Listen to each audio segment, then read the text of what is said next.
What's up, everybody? Welcome to Salah's Corner with the one and only Salah Muhammad. Burr, burr, burr, burr, burr. All right, we got the new equipment, but we can't figure out where the air horns went. Man, fuck them air horns, y'all. I don't need them air horns. Oh, man. You're funny. What's going on? New week. Same old bullshit in the Same news. shit. Nothing really. I've just been, trying to motivate myself to work. You know what I'm saying? Binging some TV. And not like news TV. I specifically have been staying away from cable news and news generally. I don't watch the local news because that shit is just fucking trash. I have no desire to watch that bullshit. But cable news is what I usually pay attention to because I'm more of a national politics person anyway. But I haven't been watching it a whole lot because it's just too much. So I've just been trying to find shows to binge watch and shit. So I've been doing that and yeah, just chilling. Cool. Good to. What's the motivation to work look like? Just trying to have heat. I need heat. Yeah. It's spring, but it ain't. The spring is acting like it don't want to come out. Winter been fighting back. Yeah. So, I need heat and electricity for things. So it hasn't worked this week. I did not work at all last week. But I'm trying to I want to get away from, I'm not actively trying. Kind of not. I am, but not actively looking for work because we've had this discussion before about how difficult it is getting into politics up here. But I'm just tired of it. I just don't want to do this shit. But, that's called being an adult. Adulting that shit is overrated. Y'all. Over fucking rated. But yeah, I've just been binging TV. I've been watching this show called Warriors. It's great. It's on HBO Max. What's it about? It's about a Chinese immigration in the 1860s and them in San Francisco and them fighting the Irish who were trying to get rid of them. And this is the time when they were creating the Exclusion Act. But it's more so centered on the Chinese gangs of that time. It's dope as fuck. It's a Bruce Lee production, actually. Okay. So it's dope as shit. I'm just tired of the usual, blonde hair, white woman getting the love of the main character. I'm so over that shit. That is the most dry ass trope in cinema generally. I'm over that shit. I just be rolling my eyes. I don't even be wanting to watch it. I be mad at TV because I be tired of seeing certain tropes and shit. Yep.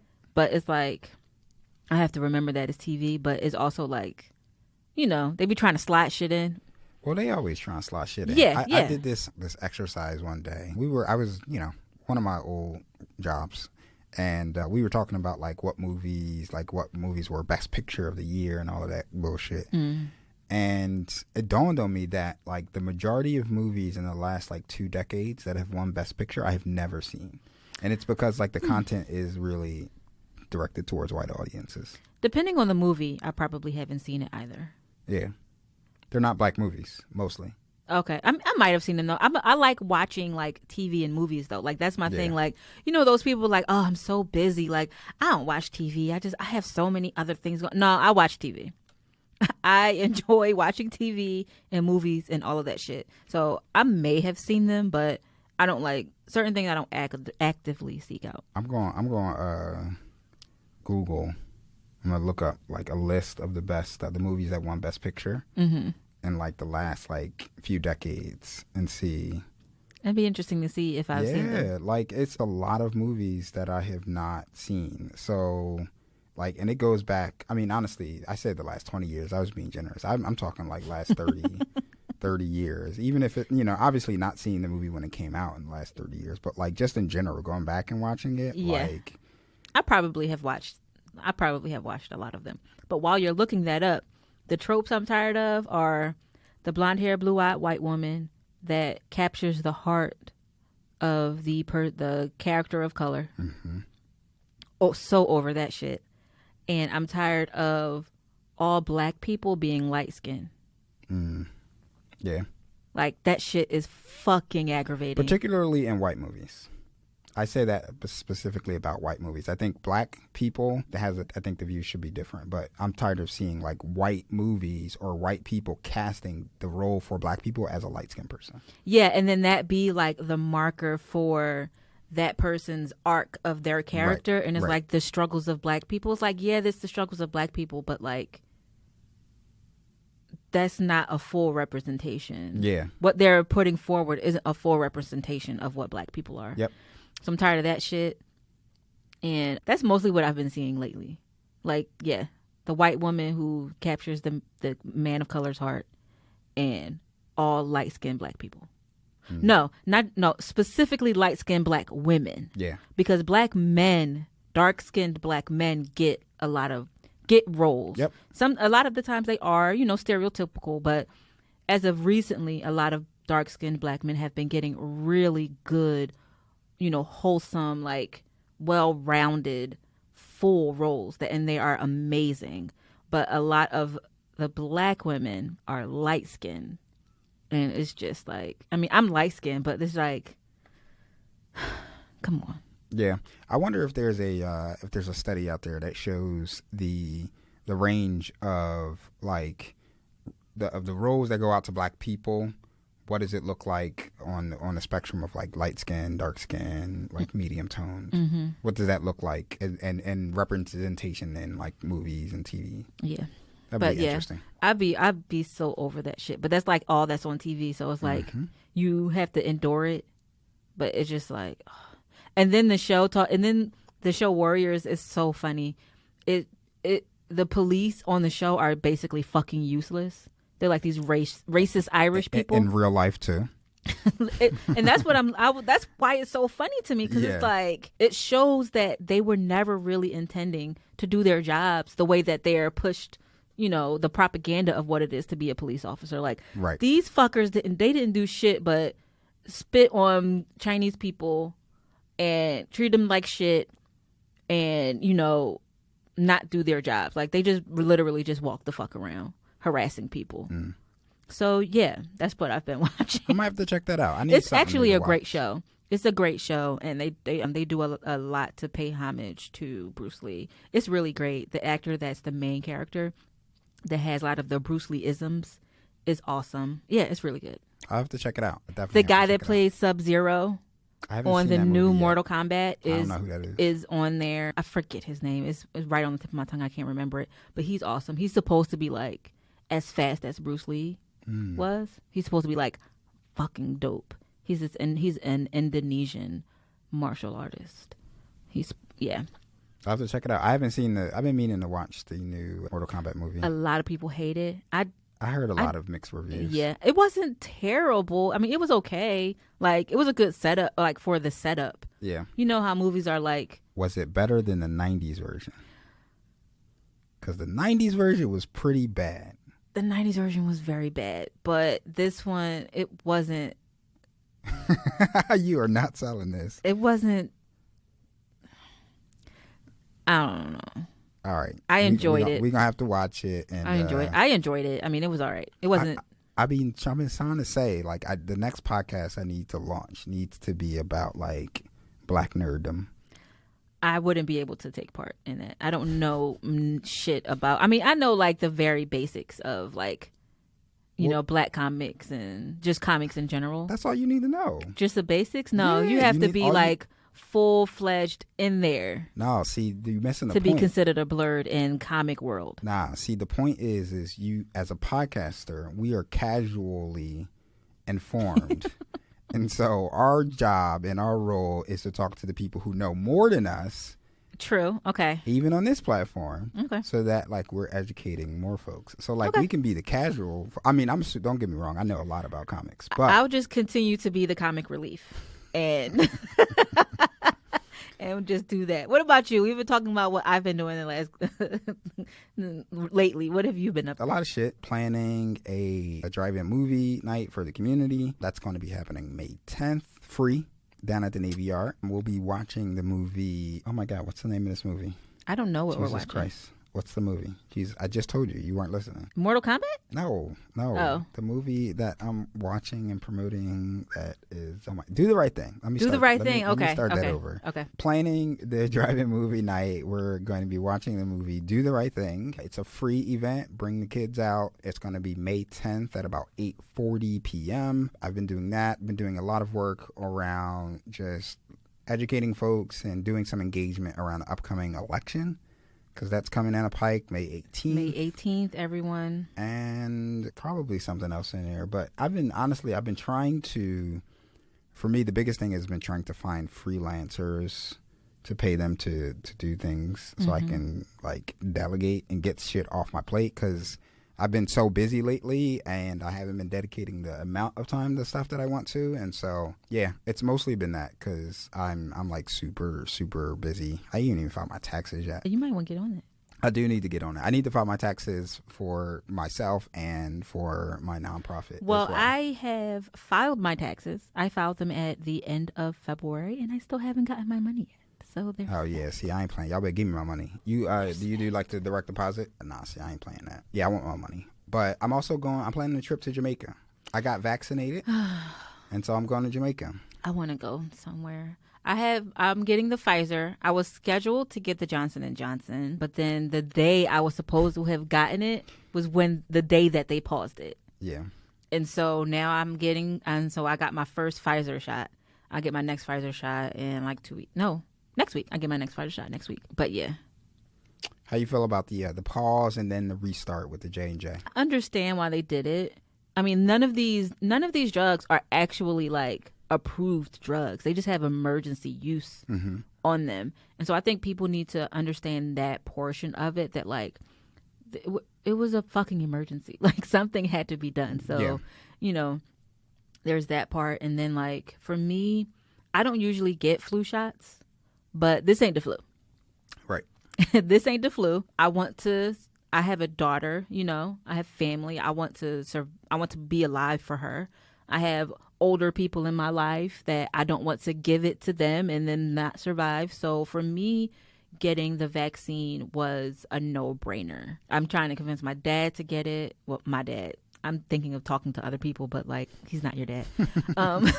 Meanwhile, I look exactly like him. Listen, yo, that split screen that we did was that last year, I think. It was great. I still have it in my phone. Yeah. It was great. Yeah. Great. That aging app. Looks just like our dad. I mean, they both have locks. And he looks just like him, just gray. More hair, though. You have more hair and he's gray. And yeah. You're not gray yet. No, I'm growing though. I got one that's right up front. I got a few.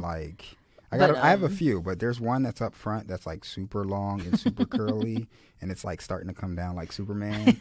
It's getting, yeah. But yeah, that's how I feel about it. The J&J vaccine. My thing with the J&J vaccine is like the chances of getting a blood clot with birth control are higher than getting a blood clot with the J&J vaccine. That's a good point. But they don't give a fuck about women getting blood clots from birth control. Now, granted, you can't treat it the same, which is why they did the pause so that they can educate, the system on what to properly do and the questions to ask. But I'm more at risk of getting a blood clot if I were on the pill. I think the other side of it though is also like it's a global pandemic, and so like pausing it made sense because there's so much focus around just the vaccines and reopening the world, and the pandemic has killed just in the United States alone 500,000 people, and so it makes sense to pause it because there's so much scrutiny being involved with the vaccines and the pandemic, and it also makes sense to kind of like restart it too, because the risk of folks getting the blood clot is very, very low, and then you also have the choice of the different vaccines, so you don't have to get the Johnson & Johnson. If you feel like you want to take the risk, you still can get the vaccine. I wanted the Johnson & Johnson, but I just was like, okay, this is my option. I still wanted to keep my appointment. I didn't want to push it back any further, really, and so I went and got Pfizer. They switched it that day. I didn't have to change my appointment. I did change the appointment time. Like I pushed it back just in case, like to see what they were going to do. But they just switched it to Pfizer. So I was able to keep my appointment for the same day, just a different time. Yeah, and then I get my last one in next week. And I would love to be able to go somewhere. Like I need a vacation for sure. Yeah, the world needs a vacation. Honestly, 2022, maybe 2022, the world will get this pandemic shit figured out, Hopefully. and then we all can go on vacation. Like Hopefully. everybody can just like stop working. Everything is free. Everywhere you go. Yeah, I right. don't know how that's gonna work, but Not in America, it ain't. Not over this place. Everything is free everywhere, and like vacation 2022, the whole world. Whew. America is the ghetto with a Gucci belt on.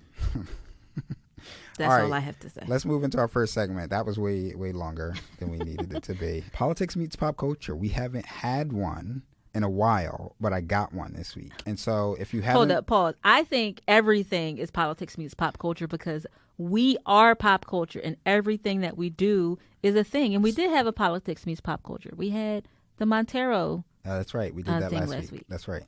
But and I digress. When you can say continue. we, who specifically is we?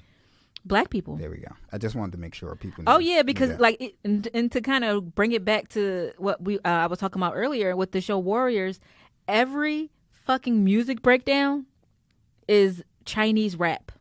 That's what's up. But like we influence everything. We influence everything. So everything about us is politics meets pop culture. That's what's up. Because I believe that the personal are politics, and there's nothing wrong with what they call identity politics. Like, so the fuck what? Yes, identity politics.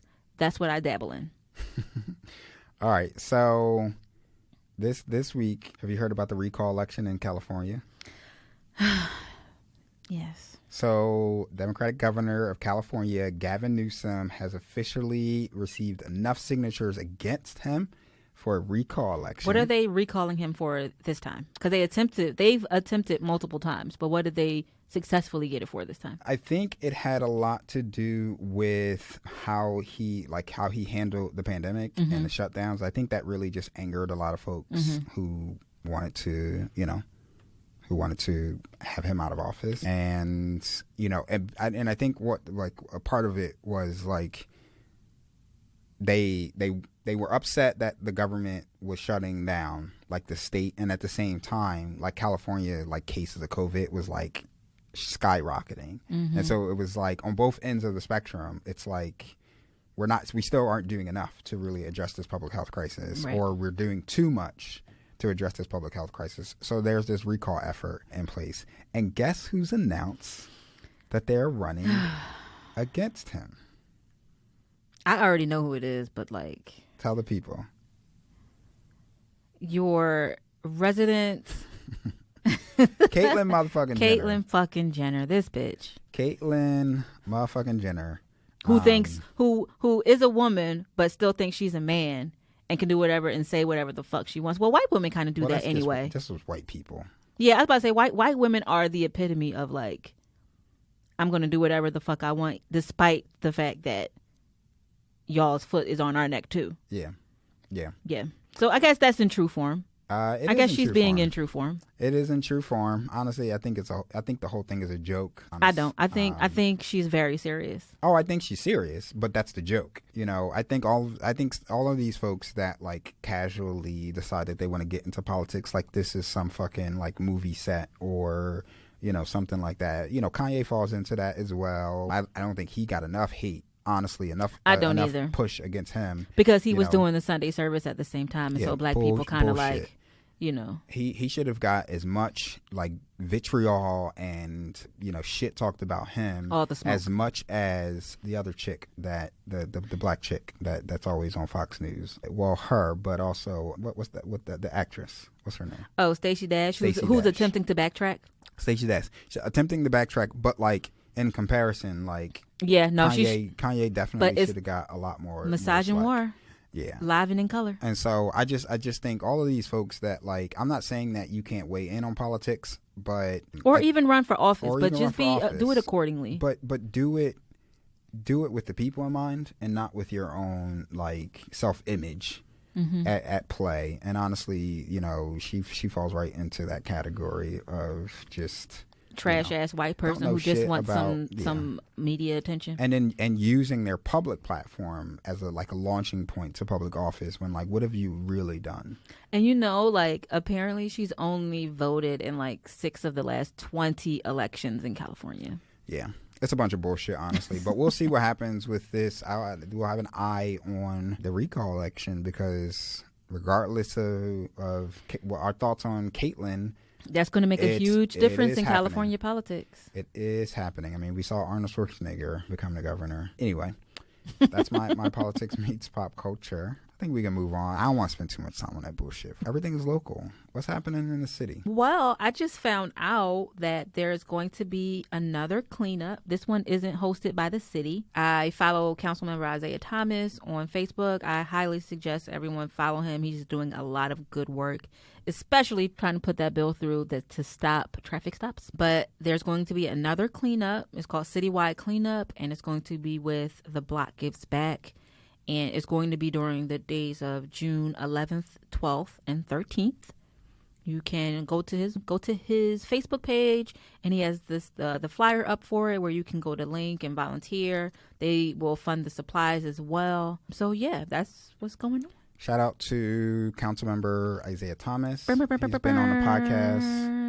We've been traveling in a lot of the same circles lately, whether it's a panel discussion. We need to get him back up here. You spoke to him. I haven't gotten an opportunity to speak to him. We interviewed him when he first ran for city council and won back in 2019. This was back in the days of recording in the warehouse. Outside was a thing.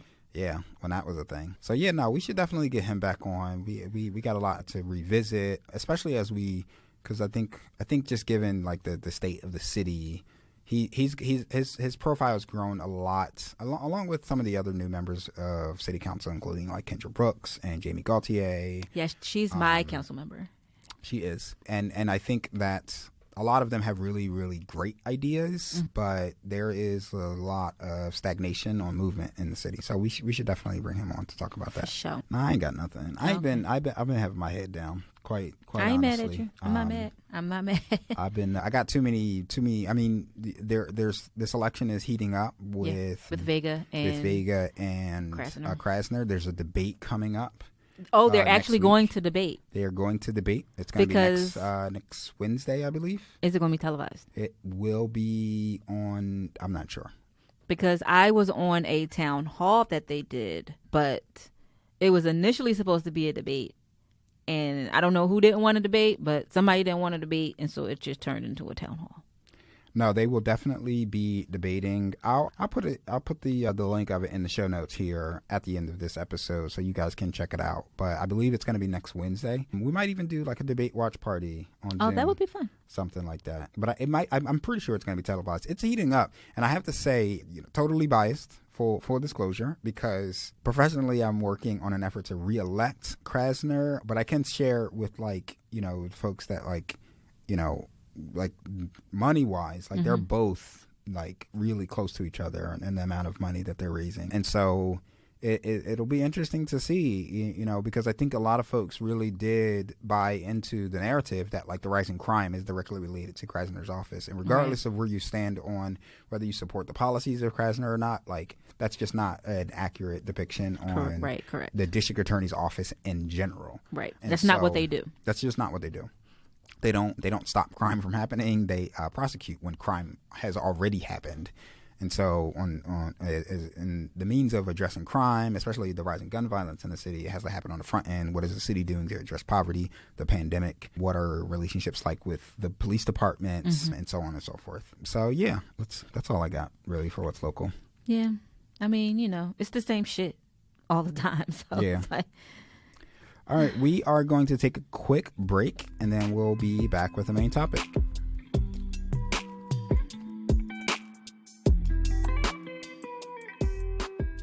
Here at Salah's Corner, I am always looking to connect with new people, hear new perspectives, and share new stories. And right now, I want to hear from you. Email me at realtalk@salahscorner.com, and we can get your story featured on our next episode. Welcome back. We are here with our main topic, and this week we did not have a guest for a couple of reasons. One, I'm too busy. And so if you know anyone out there that would like to schedule guests for our podcast, send them our way. Please do, because I love the interviews. I think that they're great.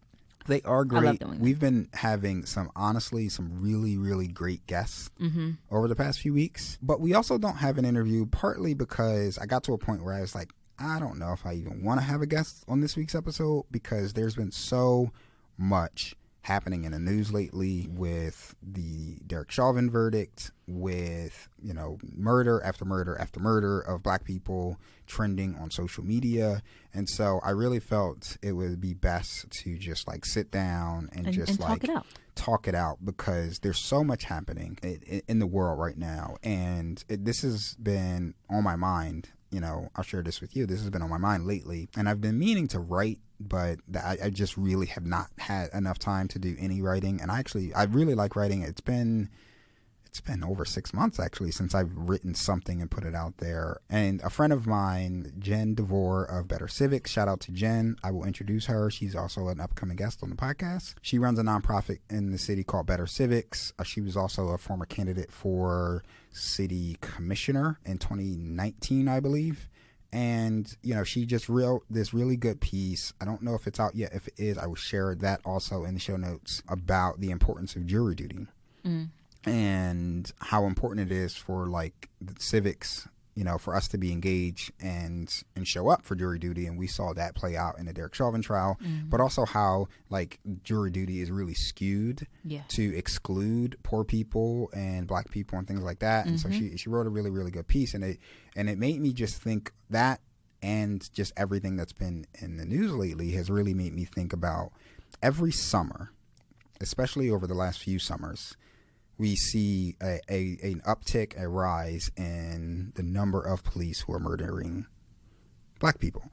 And typically, you know, the narrative every summer, especially as it gets warm, is like, oh, people are going to be out in the streets murdering each other. Well, that also includes cops, right? That also includes cops murdering black people, right? We saw literally the trial, you know, there was a meme trending on social media, and it was like, we got, you know, the Derek Chauvin trial for a murder of a black man was interrupted by a police officer pepper spraying a black man, which was interrupted by coverage of a police officer murdering another black man. And then during the verdict, we get that interrupted by a police officer murdering a 16-year-old girl. And goes on and on and on. Even recently in New Jersey, there were a group of teens, you know, just on the spectrum of this what's problem with police departments and their interactions with black people in general. There was a group of teens riding through New Jersey. They were from another part of town. They're riding their bikes, you know, they're taking videos, social media. The kids have like a whole social media page dedicated to, I think I know what kids are talking about. They're bike really riding. popular. And the police pulled them over, stopped them, literally arrested one of them, and took their bikes because they didn't have a permit for their bicycles. Not motorbikes, not four-wheelers, bicycles. And apparently in this small town in New Jersey, you need to have your bicycle a registered. Permit for your fucking bike. It's insane. And it's like the level, and you know, there's video of it that's been trending on social media. Watch this. And you know, that part of it, this is a whole other discussion, right? On like how much we are consuming some of the really traumatizing events that's taking place. But it's also like, if it doesn't trend, if it's not shared and it's not shown, no one would know, right? And so it's such a complicated issue, but it's like, this has been something that I want to just dedicate the next maybe 20 minutes to talking about, of how like every summer we get to this point where, you know, more and more people are being murdered by police. And, you know, just recently we had meetings with our organizing group, and we talked about just like how we felt after the Derek Chauvin trial. And, you know, we all talked about it, and at work. And it was like, honestly, like, I feel conflicted, because on one hand, yes, I am glad that the family of George Floyd got some semblance of justice, right? He's going to go to prison for an X number of years. We'll see what that looks like when sentencing comes down. I think that's June 10th. But this doesn't prevent the next case. This Right. doesn't prevent the next situation. And it doesn't even shed light on situations like what happened in New Jersey with these boys, right? Like those types of situations aren't always recorded, or just the regular harassment of black people isn't always recorded if it doesn't escalate to like a murder. But it happens on a regular basis. Even if it's a murder, it doesn't mean it's going to Even if escalate it's to national attention. And so like the scope of the conversation, yes, is around like stop killing us, but it's also like policing as a whole is just Trash. rotten. It's all from its foundation to the core. It's just rotten. And I don't know if the verdict or the case in general with Derek Chauvin really speaks to the core of like the whole system is rotten and needs to be not just redone, not reformed, like truly thrown in the garbage. I think that I agree with everything that you said. I was someone who wasn't sure of abolition. Like, I wasn't going to say that I was against it, but I definitely thought something needed to be done. Like the system needed some kind of reformation because I don't want to say it's broken because it's not broken. It's working exactly as it was intended, but it's causing the lives of an entire race of people. And so I wasn't entirely on the abolition scope of things. I was more abolition curious, I would say, like trying to just understand more of what abolition is, especially considering like we don't know what a society looks like without police, right? And so to imagine that, you really have to sit and think like what does this look like? Like, yes, I want something to change. I don't know if it's police abolition, but I have to think of what it is that I want and what that looks like. But at the point that I'm at now, they need to go. Like defunding the police isn't enough. Reallocating their funds to do other things isn't enough. They just need to fucking go. Let me ask you a question. What was there a moment that pushed you to that point? Like in the past few, because I remember we had this conversation a few weeks ago, months ago, maybe, I don't even remember. But we had it on the podcast talking about like one that's not necessarily on the path of abolition, right? But also knows that the criminal justice system is broken. Like how do you interact with that? And so like for you, just thinking back, what was that moment like for you to get you to this point of like, this just needs to be trashed? I think it probably was the trial. I kind of was in and out watching it. I didn't want to sit and watch the whole thing. Yeah. It was too much. It was the trial and just the maliciousness of this man and them not allowing, the other brutal things he's done to people into the hearing, because that plays a role and they didn't allow that in. And then just what happened in Chicago to that little boy, what happened 10 miles away from there, what happened to Breonna Taylor, like, it's just everything was just so much. And it's just like, this shit is fucked up. Yeah. It's fucked up. And then also just in my own life, wanting something to not be in my space that I know is dangerous to me and my family, and being afraid to interact with the what they I like this term and I'm going to start using it, the criminal punishment system, because you're worried about someone being killed. Yeah, and it's interesting you called it the criminal punishment system, because one, I've been calling it that for a while, but that's really that's how I've come out of this trial, thinking like, okay, well, what type of system do we want, right? And when I mean we as a society, because I really, as a society, we should be having this conversation, but we can't because we're so attached to the system that we have. Right. And we're so attached to this idea of policing the way it is in this country.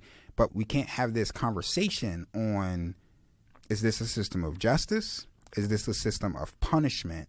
Or is this a system of reform? Right. And so, like, what does that look like? What do we want coming out of this system? Because this case won't reform Derek Chauvin. It's not going to He reform the thinks system. he's done nothing wrong. He is completely content. There was zero emotion in that man's eyes, right, when they read that verdict. But even still, like, even like, not even getting to the psychology of what he may possibly be thinking, statistically, the system, that him going to prison is not going to reform him. It doesn't reform most people, right? That Yeah, go to prison, yeah. Right? Okay, so I understand that aspect of it. That it's not doing that aspect of whatever it is that we want to do within this criminal punishment system. It's not dissuading the next person from doing this, No. because literally incident after incident across the country, even though he is on trial and is being convicted, we see incident after incident of the next police officer killing another black person, right? And so, is this only a system of punishment?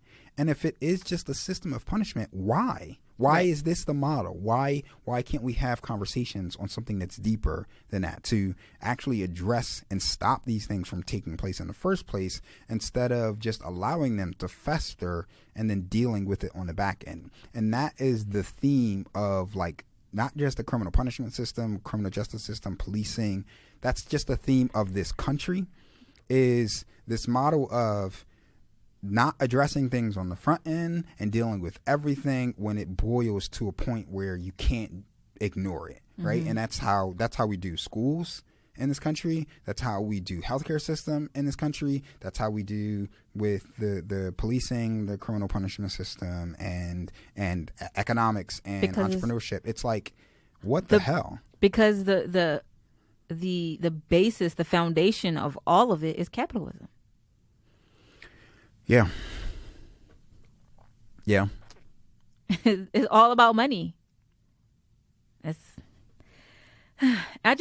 just made me think, like, even watching, like, it kind of have a through line with what I've been talking about today, but watching that show Warriors, like, the police didn't do shit. They're not doing shit on that show, but walking around calling Chinese people chinks and slant eyes and all the horrible things you can say to them, and not protecting them, allowing the Irish people who are upset about them taking their jobs, quote unquote, that whole thing. But, like, they didn't do shit for those people. They just walked around harassing them. Yeah. And it's reality. And, like, there's this one cop who, obviously I know this is fake, but, like, it speaks true to what the police are and who they are. But this one cop, he's kind of, like, doing detective work to try and figure out how these murders are happening and all this stuff. And then the one cop is looking at him like, what are you doing? Like, he's like, I'm doing detective work. He's like, for what?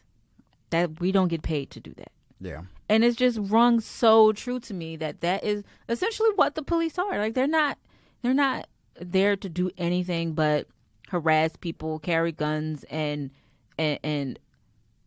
bully people, essentially. But even when you take that terrible things that they do to the public, and particularly to black people, out of the equation, right? Police don't do what we think they do. No, because I called them. I had to, and they didn't do shit. They don't solve crime. No. To the degree that we think they do. No. They don't prevent crime. No. Because they only respond after a crime has already happened. And so, like, what job, what profession, I've said this so many times, like, what job, what profession can you possibly, like, still have with these types of statistics, with this level of just inability to see some type of progress, right? Yeah. And then I go back to this other idea of thinking, or this line of thinking, is like, I would imagine the goal of police at some point would be to not need them any longer. Mm-hmm. And I think the reason why that's not the case is because so many people think that inherently people are just, like, grow up to be evil, and, like, they're just evil, and, like, there's going to be a group of people that's always going to commit crime. I don't think that's what it is. I do. I think the people who think that are largely white people, and they think that it's black people. Mm-hmm. I think some black people buy into that narrative. Mm-hmm. Some white passing other ethnicities fall into that narrative of, like, the people who are going to commit crime are black people or are low income people, and so they are, because there's always going to be this inevitable group of people who are going to commit crime, we will always need police to save us and protect us against it. Right. Okay. I don't disagree with you. I just think that, and we're probably saying the same thing. Just you're being more expansive with your description. But the police are just an arm of white supremacy.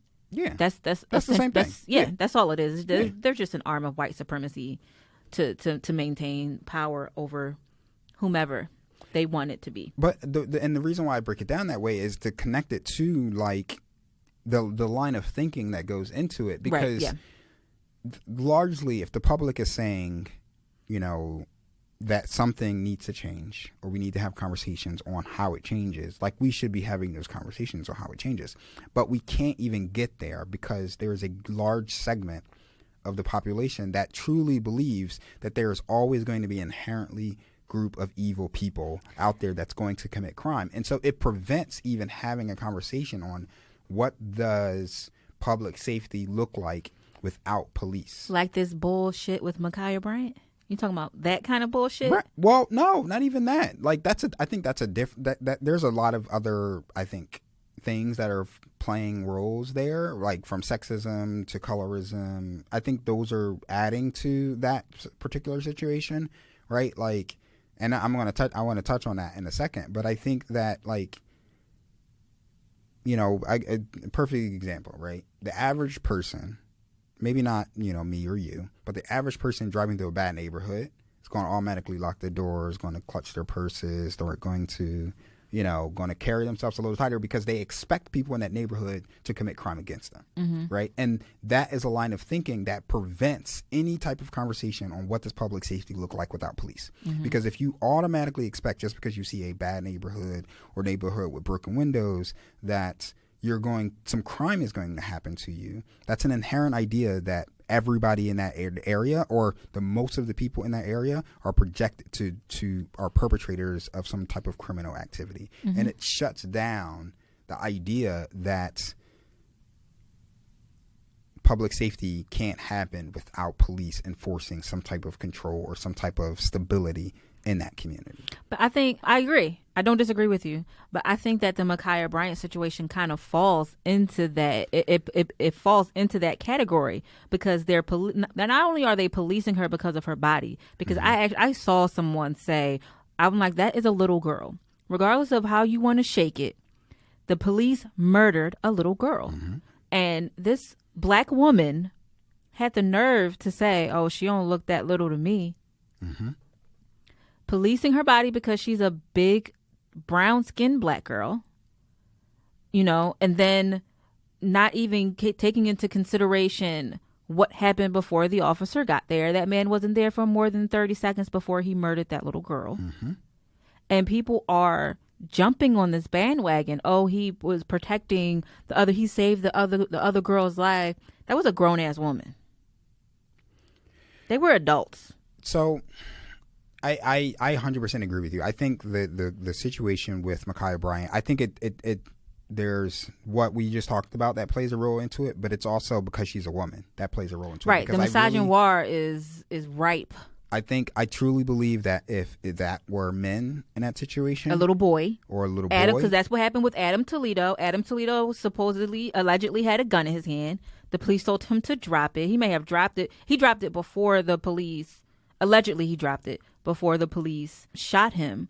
But no one is saying, oh, that little boy had a gun in his hand. He deserved to die. Right. So why are you saying this about this girl? Like, let's think about what was going on in her brain for her to have to be in that situation, to have a knife and interacting with people. Like, this is a little girl. Like, a little girl died.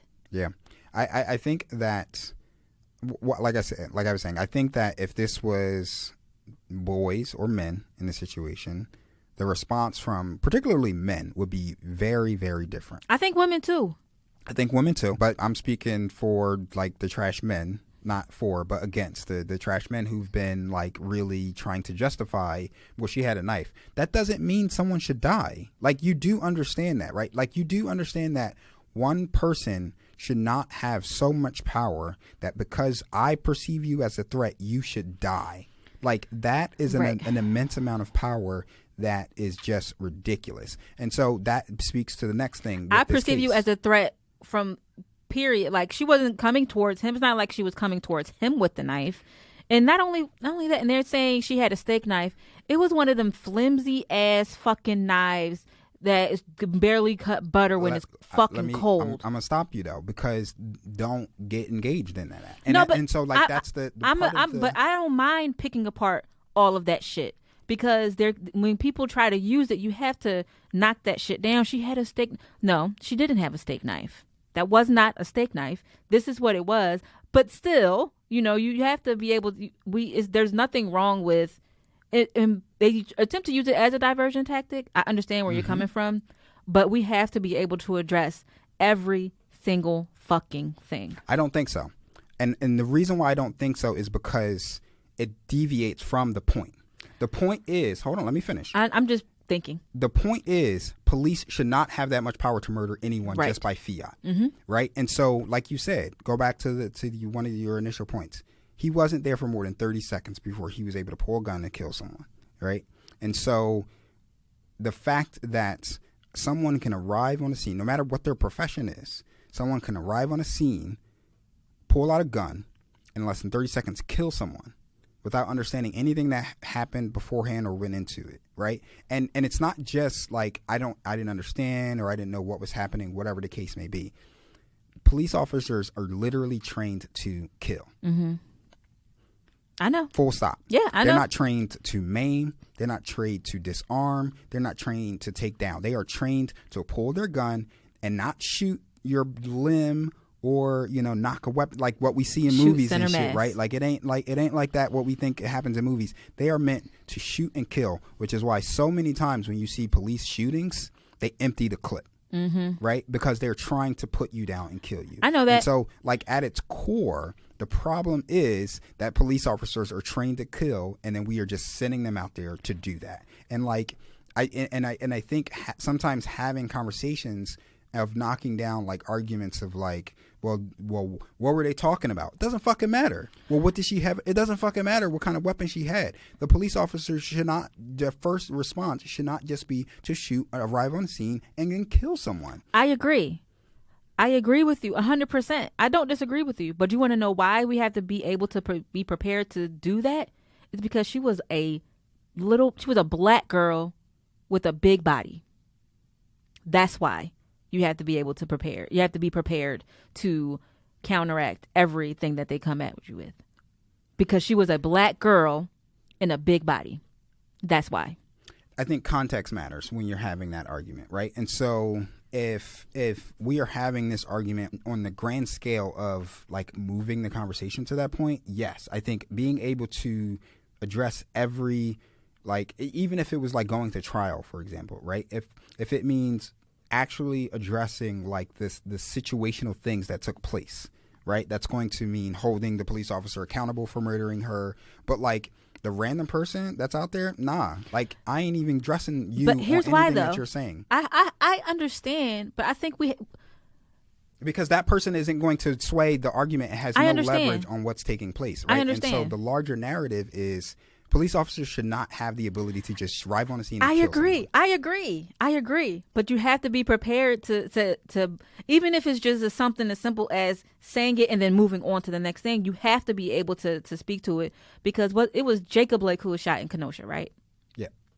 Jacob Blake was alleged to have a gun in his car when he was going back to his car, right? Mm-hmm. Even though it was attempted to be used against him, black people weren't using that talking point to say, oh, well, he was going back to his car. He had a gun in his car. You know what I'm saying? But that's what they're doing to Ma'Khia Bryant. And listen, I hear what you're saying. But as a woman as a black woman in this country who and black women are treated like shit here, especially brown skinned black women, you have to be able to speak to all of that. Because look what the fuck they did to Breonna Taylor. They used her ex-boyfriend as an excuse to justify that shit. Yeah. And black people, and there, even though, the majority of black people weren't, there were black people who were using that shit against her. But the difference was the form and the platform that they were using, right? So that in that situation, we're talking about when it went to when it went to actual court. And they were trying to use information on who she was affiliated. Not even on court. Not even just in court. It was on social media too, bro. I'm telling you. But it came from the courts trying to actually file against her boyfriend, saying that he was affiliated with X, Y, and Z. And so that's right, where but they still used it. There were people who were still using it, and that's what I'm saying. Like, it doesn't matter where the fuck it's coming from. What matters is that it's being used. And so you have to be able to, like I said, even if it's something at 2.5 seconds of saying, it wasn't a steak knife. Let's stop that. It wasn't a steak knife, but we're going to move on. Like, it's something as simple as that. We have to be prepared to do that, to defend ourselves, because black women don't get the same fight that black men and other men of color get when it comes to these situations. We don't get the same fight. That little girl is not getting the same fight as everybody else, all of the other people around her. She's not getting the same fight as Adam Toledo. She's not. I agree with you there. I definitely agree that she's not getting the same fight. She's not getting the same support. But I think part of it is because of this having to defend and think through what she may have been thinking, what she had, what happened beforehand. Like, all of that is, and in my opinion, it's relevant to the point of like why she needed to protect herself, but it's not relevant to the point of the police shouldn't have killed her. And I don't think so. I don't think so either. That's the distinction that I'm trying to make of, like, I think it is important to make sure that we understand the facts of, like, she was there protecting herself, right? But, like, at the end of the day, the argument is the police shouldn't have killed her, regardless of what was taking place with I don't think so either. Was taking place. And I think that, like, what goes into it can sometimes be like, the arguments are made to be a distraction from actually getting the point across. And and honestly, I feel like it's actually been successful in a lot of ways in this case. Oh yeah, and that's my point. It's like they're using these things, and so we have to be able to knock it down and then get back to the point. And it's the misogynoir. It's because she is a big brown-skinned black girl. That's what it is. I'm curious. I want to actually pose this question out to folks. Like, on technically speaking, when we're talking about like the murders of black people, like, how much attention? You correct me if I phrase this wrong. How much attention should we focus on our arguments on the details of, like, why a police may have killed her or why she may have been doing what she was doing, versus whether or not the officer should have killed her in the first place? I don't want to say that it's necessarily keep putting attention on it. I just want to. I look at it more as counteracting propaganda. You got to be prepared to counteract that bullshit, and you have to do it, and then you have to say that wasn't a steak knife, and that still does not mean that little girl deserved to die. Yeah. All right, this is a good conversation, and I really wish we like more folks are actually having this conversation, because, like I said, like, there's a lot of people, particularly black men, that I'm seeing that are really taking this situation and just like, well, I can't really give on. It's like bullshit. Like, she was murdered. Like, that little girl was murdered. She was murdered. She was a 16-year-old girl that was murdered. And so I want to have more of these conversations on the podcast, because we really need to like get on this. All right, we're gonna take a quick break. This was a good talk. It was. We're gonna be back with our whack asses of the week.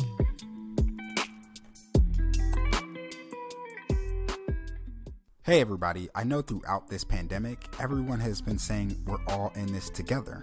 Well, here at Salah's Corner, I want to really hear from you and what you're enduring during this pandemic. Give us a call and leave us a voice memo, and we'll play that on our next episode of Salah's Corner. That number is 267-225-5891. Share with me your thoughts, your feelings, things that you're doing to survive during this pandemic, and you'll get your memo featured on the next episode of Salah's Corner. All right, we are back. Time for Whack Ass of the Week. Good conversation. I'm curious to what folks will think. I might Me try too. to do like a survey in the stories and how y'all engage with some of these cases when they come through. All right, it's Whack Ass of the Week time. Yes. I think I've been having you go first. Yeah, so you go Usually. first this time. All right, I'll go first. So my Whack Ass of the Week, I mentioned this earlier, is the Perth Amboy Police Department in New Jersey for arresting a group of teens for not having registered their bicycles with the police department. They arrested a group of teens and they took one of the bikes. They later released them, but I just think they're trash for that. So that's fucked up. That's my Whack Ass of the Week. Who you got? So my Whack Ass of the Week is the University of Penn, Penn Museum, and Princeton for having the remains of children from the bombing of the move in 1985. Princeton was using them. Well, the fact that University of Penn and the Penn Museum fucking had that shit in the first place. And then also Princeton was using it as an online teaching tool in their forensics class. So since then, since the uproar has been made about it, Princeton has taken down the video. Princeton's taken down the video. UPenn and the Penn Museum issued an apology for retaining the remains for far too long, quote unquote. And they say that they're attempting to give the remains back to the Africa family. The Africa family didn't even know that they were in their possession. Wow. And so, but no one actually knows who has them because the museum had them, but then they gave them to somebody. So this guy at Princeton who was given it to in the 80s has them apparently. His name, I was just looking at, his name is Alan Mann. So yeah, those people are fucking whack. That's disgusting, actually. Yeah. That's actually really disgusting. You might have actually won this time. I think I did. I've been on a winning streak. You have. But you might have taken the cake. But in on that reality, one. Everyone is a winner of Whack Ass of the Week. That's true. That is very true. But yeah, no, that's whack as fuck. That is super gross, and I smell a lawsuit. I think some money should be coming to the family. All right, so vote on Whack Ass of the Week. You can find that in my stories at Salah's Corner on IG. Make sure you follow on Facebook and Twitter as well, Salah's Corner. Farah, you want to plug your? Just follow me on the socials, Farah_Agamo on Twitter and Instagram. All right. Salah's Corner is recorded out of Rec Philly. It is a space for creative individuals. It is produced by the producer Pro Reina and features my sister as co-host. Hair Flip, indeed. And next, make sure you email me your show ideas, topics, questions at realtalk@salahscorner.com. Follow me again on social media, Instagram, Facebook, Twitter at Salah's Corner. And don't forget to rate and subscribe on Apple Podcasts. That's the best way other followers can get to hear my great voice. I truly don't believe I have a great voice. No, you definitely have a voice for radio. I've been told. All right, until next time. Peace, y'all. Bye, guys.